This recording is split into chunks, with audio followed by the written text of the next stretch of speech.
gereja dan juga Polres. Bulan lalu saya sudah kemarin, jumlahnya belasan. Ibadah yang sama saya lakukan. Ada beberapa itu yang berdoa secara pribadi untuk menerima Tuhan Yesus sebagai Tuhan dan Juru Selamat secara pribadi, bukan semata-mata oleh karena orang tua dan nenek moyangnya. Jadi saya mau minta saudara juga nanti melakukan itu sehingga Kristenmu betul-betul murni. Ya, Kristenmu lahir dari hati. Itu bisa saudara lakukan kalau Roh Kudus memimpinmu. Dan kalau ini saya lakukan dulu tak kalau saya kelas 2 SMA tahun 70 bahkan sampai saya mati. Dan inilah seharusnya gereja mengajarkan itu. Terkadang gereja mengajarkan kalau sudah lewat CD. Ada banyak orang lewat CD oleh keadaan terpaksa. Karena mau nikah cepat-cepat CD. Ya, karena mau nikah latar belakangnya seperti sudah hamil dan sebagainya, ini sudah rahasia umum. Dikeluarkanlah surat CD dan sebagainya. Dan saya tidak menghakimi manusia, tetapi kita tahu latar belakangnya. Tetapi latar belakang saudara di sini menerima dia sebagai Tuhan dan Juru Selamatmu secara pribadi adalah betul-betul saudara dikunjungi oleh Tuhan dalam rohnya sehingga saudara bisa menerima dia secara benar, secara sungguh-sungguh, secara sadar, bukan paksaan. Ada banyak dari kecil dipaksa orang tua ke gereja dan sebagainya. Lama-lama disebut Kristen. Inilah yang kita sangkal. Jadi kalau saudara nanti mau melakukan itu, saudara melalui proses harus mengampuni orang yang bersalah kepadamu. Dan selanjutnya saudara harus mengakui kesalahan kepada Tuhan, minta pengampunan. Dan yang ketiga, saudara harus mengikrarkan iman rasuli, iman percayamu yang tidak berbeda seperti yang dilakukan gereja. Dan saya tidak mau menambah mengurangi, sekalipun bahasanya mungkin tidak sama. Sudah?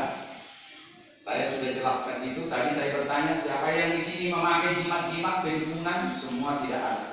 Bagus. Tinggal nanti setelah nanti kita melakukan yang pertama, kita melakukan yang kedua, perjamuan kudus. Tanda saudara sudah disertakan. Tanda saudara sudah bagian daripada warga kerajaan dari sorga. Memang sulit bagi orang yang tidak dekat kepada Tuhan akan berani mengatakan, aku bukan warga dunia ini lagi. Aku warga negara kerajaan sorga. Ini sulit orang mengatakan ini seolah-olah memang munafik dan sebagainya. Tetapi istilah Alkitab, Injil, Bible ini semua harus menjadi warga kerajaan sorga untuk layak nantinya mewarisi kerajaan sorga. Bukan saat di sorga menjadi warga kerajaan sorga, tetapi di dunia ini. Mulai saudara di dunia ini sudah menjadi warga kerajaan sorga. Karena itu layakkah saudara disebut warga kerajaan sorga walaupun saudara masih di dunia ini? Nanti saudara baca Alkitab, di situ semua jelas disebut. Ya, jadi kalaupun ada hamba Tuhan mengatakan itu, jangan kita itu berlebihan. Tetapi mereka berani mengatakan saya bukan diriku lagi, tetapi Yesus yang mempunyai aku. Yesus yang berkuasa dalam aku. Kalau dulu kehidupanku adalah kehidupan diriku sendiri, kemauanku sendiri. Itulah yang bukan warga kerajaan sorga. Kalau sudah menjadi warga kerajaan sorga, saudara harus meninggalkan kebiasaan-kebiasaan orang bergumul untuk keperluan dunia ini. Salah satu misalnya kalau saudara berdagang, betul-betullah saudara berdagang, timbangannya jangan dikotak-katik. Jangan katakan modalmu 100.000 padahal modalmu 80.000. Makanya Anda jual barang itu 110.000. Harus berbohong. Berapa kali saya bertanya kepada pedagang, Pak Pendeta, kalau nggak ikan nggak ada untung. Nggak ada untung, nggak banyak untung, sehingga kalian menipu. Kan menipu dia. Modalnya saya sudah 100.000 Pak. Ya Pak, saya dapat 10.000 katanya. Apalagi saya orangnya percayaan. Saudara tahu tentang kasih.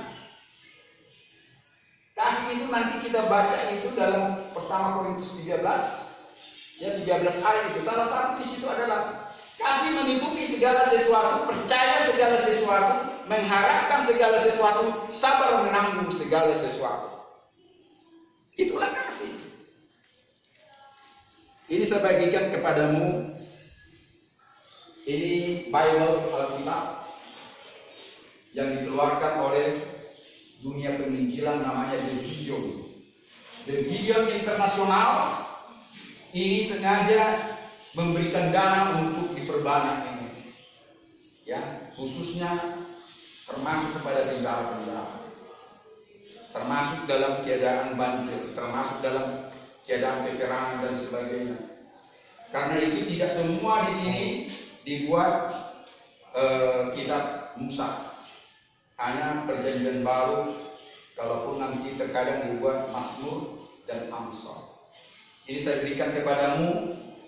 Hargailah bagaimana orang mencintaimu, ya, menyisihkan uangnya, memberikan ini ke seluruh dunia, ya, ke seluruh dunia untuk dibagi-bagikan kepada orang-orang yang percaya kepada Injil dan kitab Musa. Karena kondisi tidak bisa saya bawa banyak, makanya sangat terbatas. Ya. Jadi orang-orang yang mencintai, orang yang belum bertobatlah sasarannya ini. Seperti Tuhan justru datang kepada orang-orang yang jauh dari mata Tuhan. Tuhan semakin rindu kepada orang-orang jahat. Ya, jangan kira dia sangat senang kepada orang-orang mulia, orang-orang suci, kepada kami-kami ini enggak, lebih senang kepadamu. Amin. Tentang Tuhan. Ya. Saya katakan ini bukan sembarangan, memang betul. Dan saya mau buktikan, Tuhan justru lebih dekat kepada orang-orang jahat.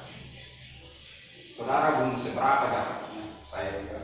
Dan saya yakin saudara tidak akan pernah didiami apa sana penjara apa yang 15 tahun, bahkan hukuman seumur hidup dan hukuman mati. Ya, saya mau buktikan bahwa Tuhan lebih senang kepadamu dan daripada orang-orang yang tidak suci. Sebelum saya buktikan, ada yang bisa ngomong? Coba buktikan bahwa Tuhan itu sangat senang kepada orang jahat, katakanlah kepada narapidana atau orang-orang yang melanggar KUHP. Ada yang bisa jawab? Coba, siapa yang bisa jawab? Jawabannya begitu gampang, ya. Jawabannya dengan dia datang sebagai manusia, dia menjelma sebagai manusia, padahal dia pencipta langit dan bumi, kepunyaannya lah bumi dan semua satelit, dan kepunyaannya gunung dan lembah, halilintar, segala tumbuh-tumbuhan binatang, bahkan iblis dan malaikat pun kepunyaannya. Dan kita manusia, dia datang ke dunia ini dalam rupa manusia, bahkan kelahirannya lebih hina daripada kami kawan-kawanku, daripada aku, bahkan dia sengsara dan mati. Itu tujuannya buat apa? Ada yang bisa jawab? Adalah untuk menyelamatkanmu di dunia ini dan di surga. Menyelamatkanmu biar engkau damai sejahtera, tidak pernah takut bimbang cemas.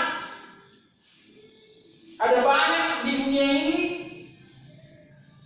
bukan karena dia miskin kaya raya, tapi ketakutan cemas. dikejar-kejar oleh kesalahan dan sebagainya, sehingga makanan pun yang enak tidak enak lagi.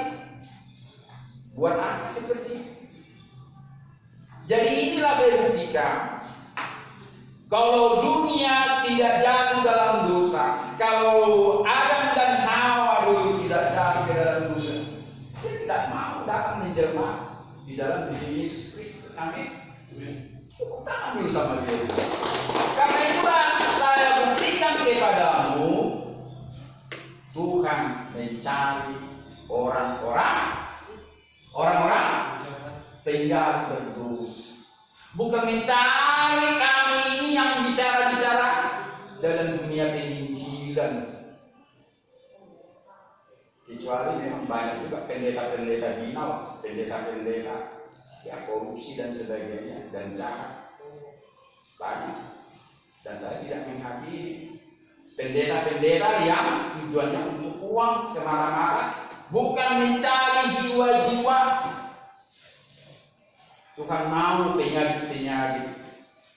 Nanti di situ ada istilah penyakit, penuai-penuai, untuk mengumpulkan hasil ladang yang sudah menguning, yang sudah matang, dikumpulkan di lumbung-lumbung Tuhan agar menjadi penunjang dan menjadi perhiasan permata-permata dalam kerajaan. Itulah istilah Injil. Dan saudara dan saya lah orang-orang berdosa yang diharapkan untuk bertobat. Ya, jadi itu jangan pernah rendah diri. Kalau rendah hati tetap. Kalau istilah orang Batak hatuban tahu apa artinya hatuban? Lebih parah lagi. Apa arti hatuban bahasa Batak? Ada yang tahu? Bukan hanya pembantu ini, di bawah pembantu juga pembantu belum dibilang juga.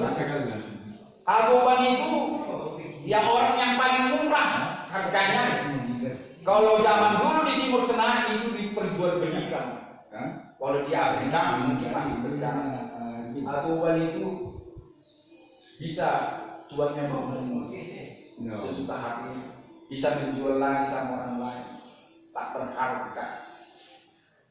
Tetapi pernah saudara dengar firman Tuhan, orang yang mau jadi mulia, mau jadi yang tertinggi, hendaklah ia menjadi pelayan. Pelayan itu bukan hatuban. Ya, pelayan artinya kita harus jadi melayani orang lain dalam arti yang sebetulnya.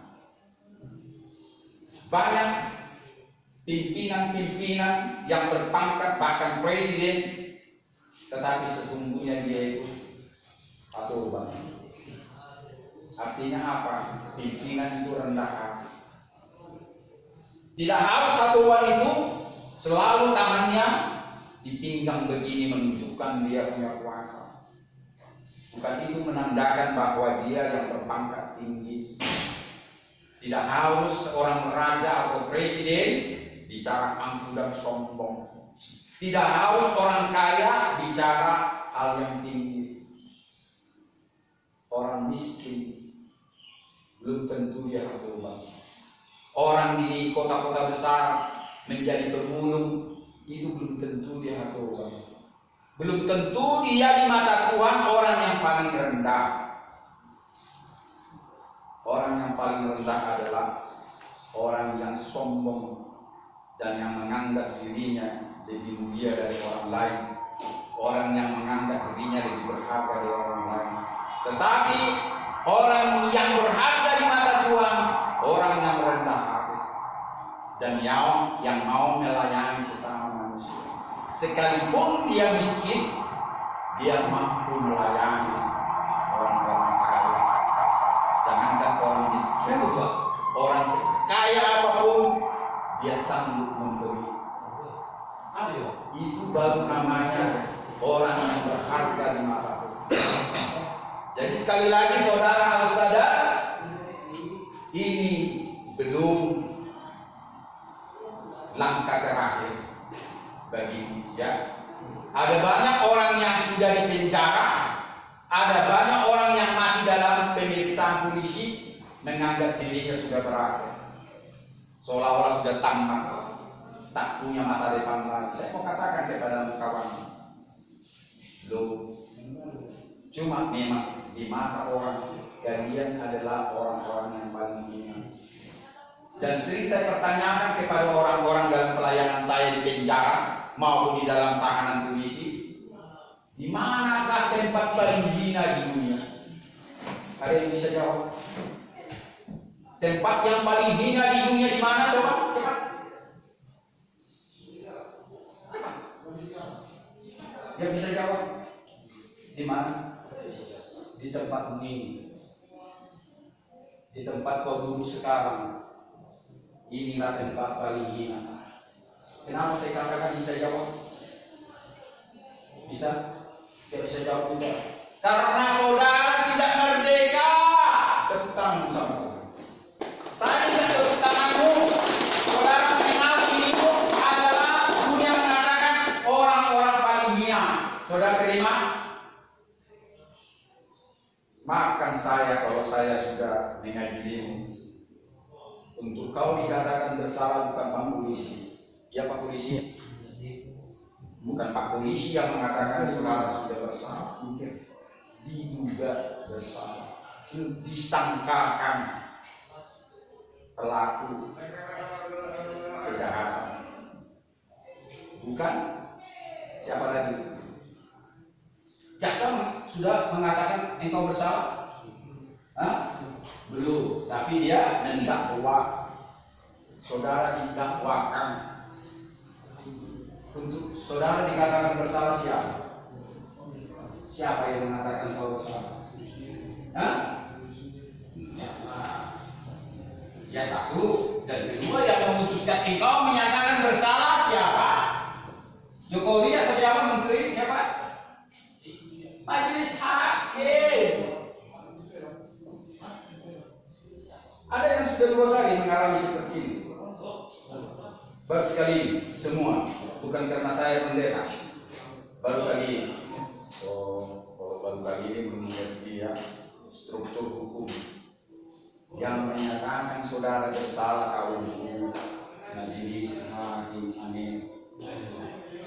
Bukan Pak Polisi, bukan jaksa, dan bukan juga pengacara.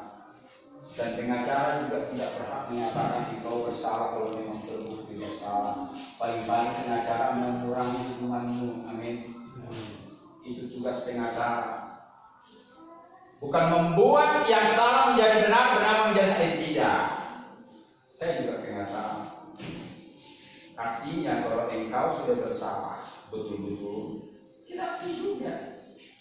Cuma mohon keringanan dengan pasal-pasal dengan alasan-alasan.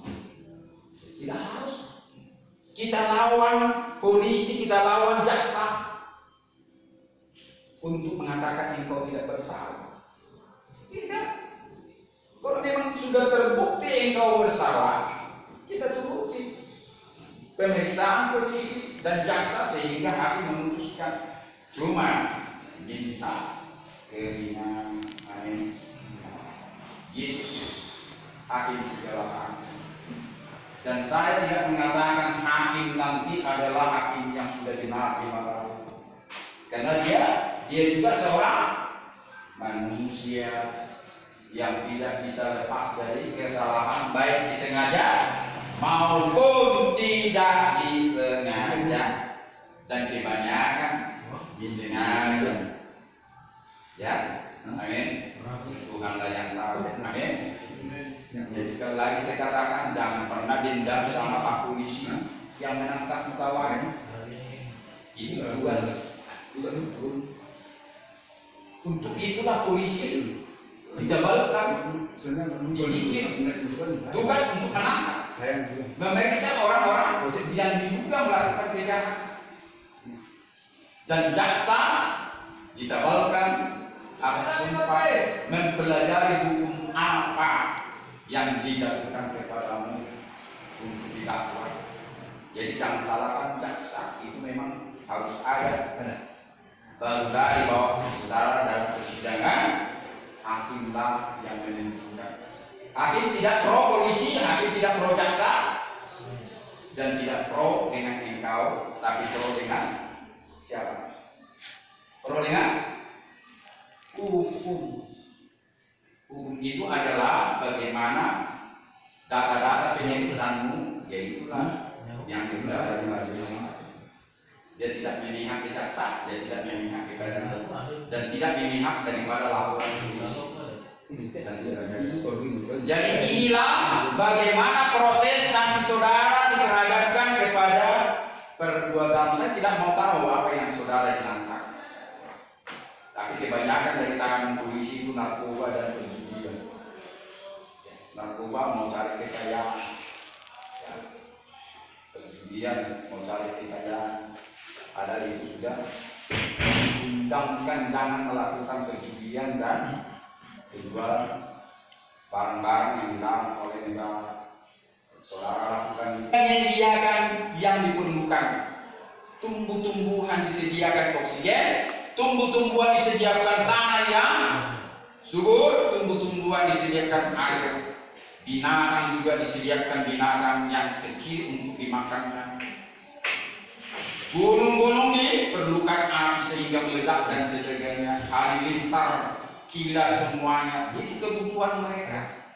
Itu adalah kuasa Dia El Shaddai, Tuhan yang Maha Kuasa. Tuhan yang Maha menyediakan, makanya disebut Dia El Jireh, Tuhan yang Maha menyediakan dan memberikan segala yang diperlukan. Jadi percaya, lakukan menyediakan yang engkau perlu. Jadi jangan coba-coba mencuri, menipu, dan melanggar ketentuan hukum untuk cari uang, untuk cari makan dan dunia. Inilah persoalan dunia. Kalau saudara percaya Tuhan Maha Baik, Dia tidak akan memberikan kekurangan. Dan Yesus pernah mengatakan, Aku datang biar mereka mempunyai hidup dan mempunyai hidup dalam kelimpahan. Bahkan Dia minta saudara dan saya manusia hidup berlimpah-limpah. Bukan dibuatnya pengemis-pengemis. Nanti diketahui iblis Tuhan itu. Lihat itu. Hai engkau yang Maha Kuasa, umatmu mengemis. Engkau tak berdaya memberikan mereka makan dan minum. Diejek-ejek. Iblislah nanti Tuhan. Kalau engkau Maha Kaya, Maha boleh, Maha melakukan dan Maha memberikan keperluan manusia dan segala ciptaan, mengapa mereka sengsara? Itu nanti dikatakan iblis yang suka menggoda segala ciptaan Tuhan. Jadi agar jangan demikian, Tuhan bilang yang bekerja patut untuk makan, dan yang tidak bekerja tidak layak untuk makan. Itu aja. Rajin pangkal, ya. Rajin pangkal, rajin pangkal bandar, rajin pangkal berdaya, rajin pangkal kaya. Gak dapat SD. Ketahui Eva, siapa nama kawan? Hah? Ya. Bukan agama Kristen. Bukan. Di sini tidak selamanya berbicara tentang kekristenan. Amin. Dan saya yakin apa yang kau aminkan juga di sana itu yang saya ajarkan besok ini. Dan saya tidak sekali-kali untuk menyinggung di luar agama kita itu. Makanya dalam sel-sel itu banyak mimpi-mimpi ini mendengar saya. Nanti bisa lihat di YouTube saya. Di situ ada saya tulis di YouTube saya kalau nanti keluar. Setiap saya masuk, mereka dengar. Karena saya tidak mendiskreditkan, tidak menjelek-jelekkan, dan tidak mengatakan agama mana yang paling benar, mana yang paling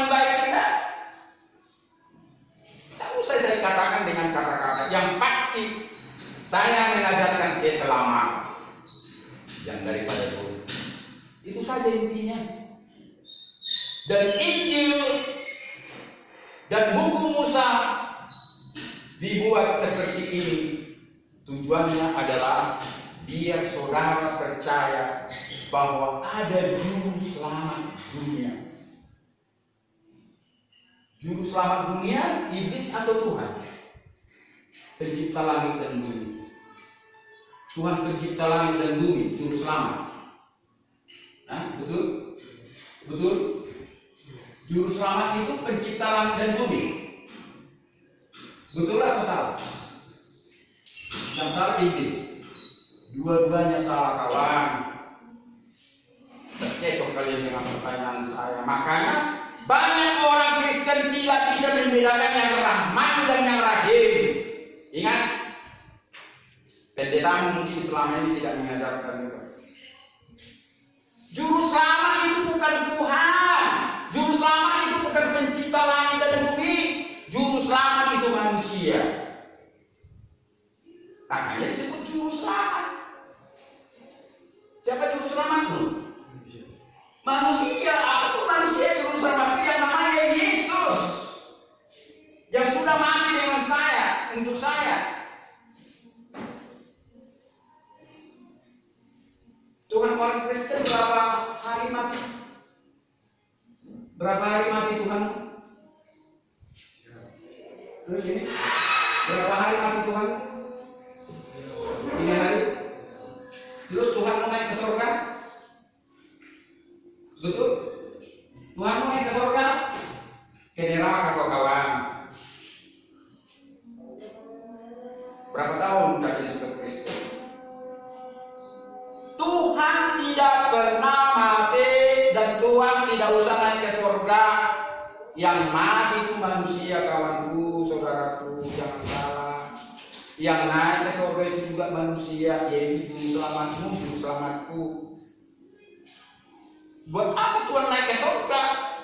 Orang dia yang punya surga dan bumi. Disinilah banyak orang salah fokus dalam beriman. Dan pada umumnya di tangan polisi, di penjara, jawabannya sama. Tidak benar jawabannya.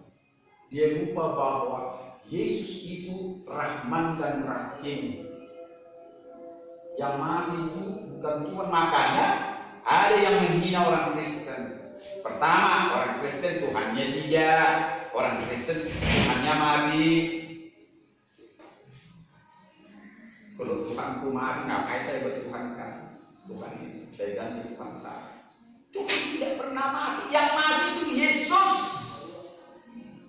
Sebagai manusia yang mati, dan untuk itulah saudara mendapatkan keselamatan karena dia bangkit dari kematian. Kamu, saya mau lihat itu. Yang meriah. Yang jangan lama. Jangan juga. Jadi kemudian agama Kristen. Di luar agama Kristen tidak percaya bahwa Yesus yang disebut Isa akan datang kedua kali sebagai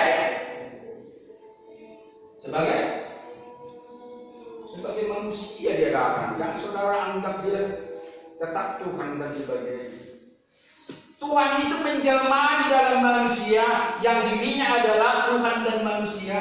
Tuhan di sini adalah pencipta langit dan bumi. Saudara bisa buktikan bahwa dia adalah Tuhan?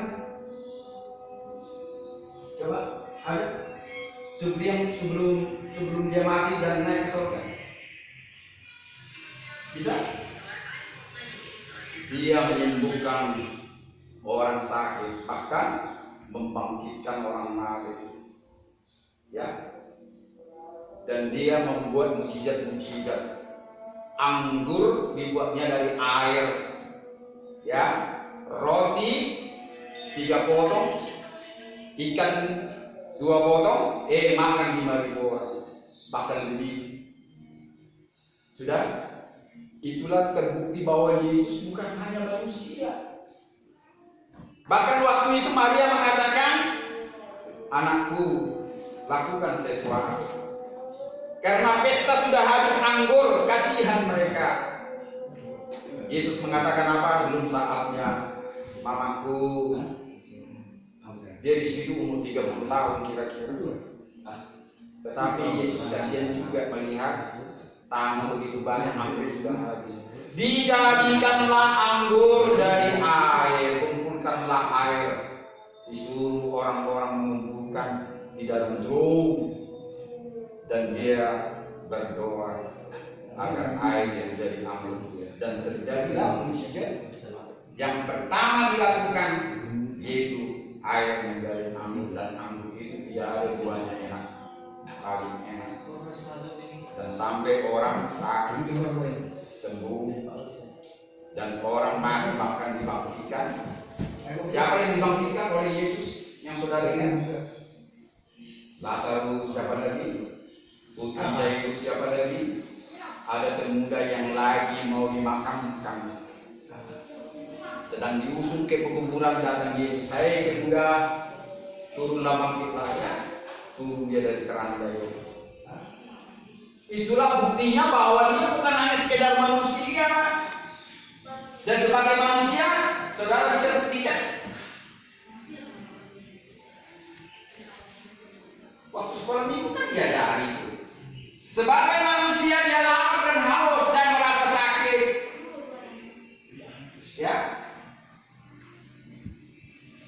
Dan dia juga disunat menurut adat istiadat Yahudi. Disunat bukan berarti di agama Islam. Ada banyak orang Islam mengatakan ajaran Islam yang salah ya dari orangnya. Bukan agama Islam mengatakan, tapi orang-orang Islam yang salah. Yesus itu agama Islam karena disunat. Islam aja kan setelah 700 tahun setelah dia lahir, baru ada agama Islam. Artinya Yesus itu disunat bukan karena agama, tapi adat istiadat orang Yahudi. Ingat ya, ingat, jangan lupa itu. Bukan agama itu, adat. Ya. Dan puasa sebetulnya pun bukan ajaran agama itu. Jangan salah ya. Kalau orang berpuasa, kalau merasa jauh dari Tuhan, berpuasa lagi ya. Kalau saudara merasa dekat sama dia sehari-hari, nggak perlu puasa. Ada banyak salah penafsiran. Nanti baca di situ jelas. Baca nanti di Matius, Injil Matius ada itu. Kalau saya tunjuk nanti waktunya habis waktu saya nanti cari di Injil Matius. Kalau Tuhan itu ada badan saat ini dan seterusnya, tidak perlu berpuasa. Kalau manusia jauh dari Tuhan, baru perlu